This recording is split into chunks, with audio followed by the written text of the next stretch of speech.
एक युवक को गलती से नेपच्यून का त्रिशूल मिल गया, लेकिन इससे पहले कि वो प्रतिक्रिया दे पाता, त्रिशूल सीधे उसके साथ एक हो गया। अगले ही पल उसे समुद्र की आर पार देखने वाली आंखें मिली, जिससे वो समुद्र तल के सभी खजाने देख सकता था। ये देखकर युवक बहुत खुश हुआ।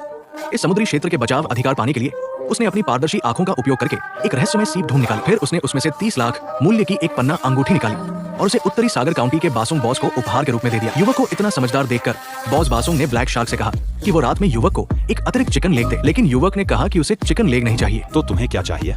मुझे ब्लैक शार्क के इस समुद्री क्षेत्र के बचाव अधिकार चाहिए। ब्लैक शार्क ने देखा कि युवक उसकी समुद्री सीमा पर कब्जा करने की हिम्मत कर रहा था, तो वो उसे पीटने को तैयार हो गया। लेकिन बॉस बासुंग ने ब्लैक शार्क को रुकने के लिए कहा। फिर उसने युवक से कहा कि यदि वो शक्ति चाहता है तो उसे उतनी ही ताकत दिखानी होगी। अगर वो रात 8 बजे से पहले इस अंगूठी से 10 गुना अधिक मूल्य का खजाना निकाल लेता है तो वो इस समुद्री क्षेत्र के बचाव अधिकार युवक को दे देगा। लेकिन अगर वो ऐसा नहीं कर पाया तो उसे खुद मगरमच्छों को खिलाने के लिए कूदना होगा। ये सुनकर युवक तुरंत मान गया। युवक को भागने से रोकने के लिए बॉस बासुंग ने ब्लैक शार्क से उसे इलेक्ट्रॉनिक हथकड़ी पहनाने को कहा। अगर वो भागने की कोशिश करेगा तो एक बटन दबाने से वो चूर हो जाएगा।